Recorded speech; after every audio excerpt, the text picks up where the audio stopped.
biggest stats that I looked at was they averaged about 14 and a half fast break points a game. They like to get out in transition. You guys held them to, I believe, 7 today. Yeah. 7. How did you guys kind of, lock down defensively? Because early in the season, that was a bit of a struggle for you guys. I think, we scored the ball a little bit, and kind of kept them out of transition, on missed shots.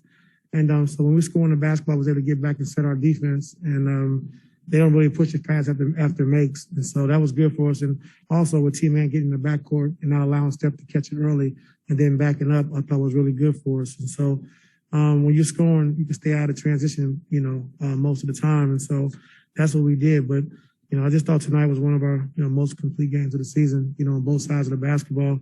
Even with Steph getting off to that hot start, we was able to adjust and, do a better job of blitzing small pick and rolls instead of switching. Zoo was better in the second half of getting up, blitzing, and not allow him to turn the corner.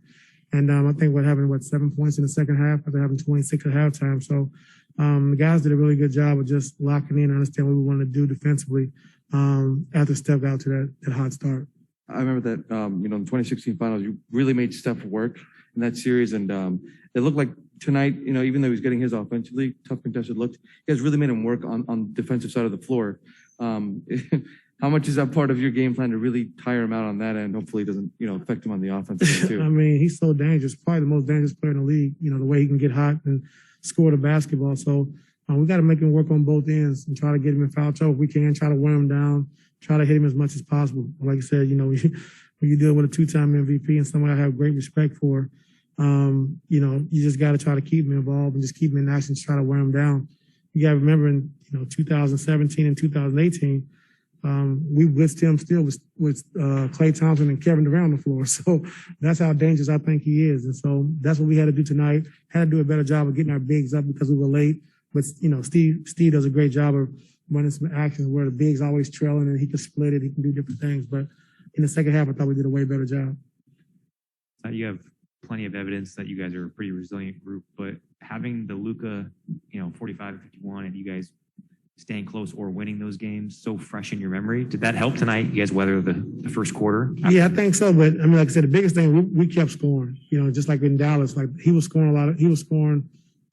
Steph was scoring that first quarter, but we were still up, so that was just a good thing, to weather the storm. And then down the stretch of the first quarter, they kind of took the lead and only was up by 3, I think. So Luka, in the Luka game, the second game, he wasn't really scoring that much in the first quarter.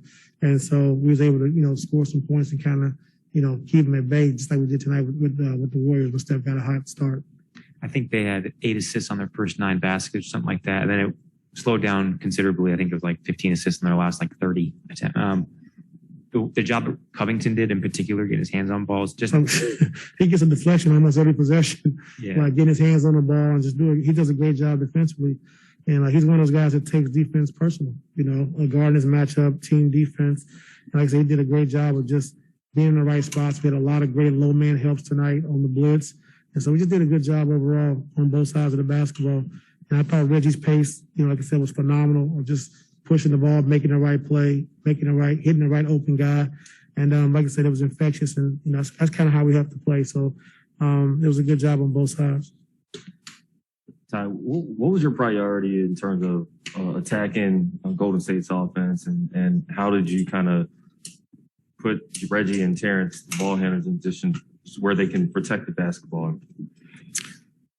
I think, like I said, just trying to, involve Steph to try to wear him down was the biggest thing, because he carries a lot of the scoring burden, and I thought we did a really good job on Klay as well, switching and getting up, making him drive the basketball, and only allow him to get up 5 threes. And so, like I said, on the offensive end, just try to, keep Steph involved in, in switching and, making him work, making him show, making him blitz and getting back. And I think that had a little effect on him offensively going into that second half.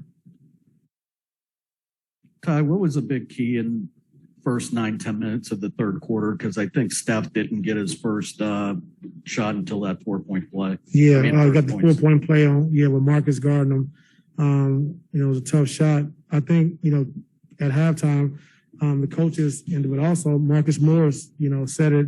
Coming out at halftime, we got to be ready for their third quarters. We know they're a third quarter team, and The starts they get in the third quarter, that's when they barely changed. And so we came out with a mindset that we wanted to win that third quarter, and we did a good job of that. Yes, thank you.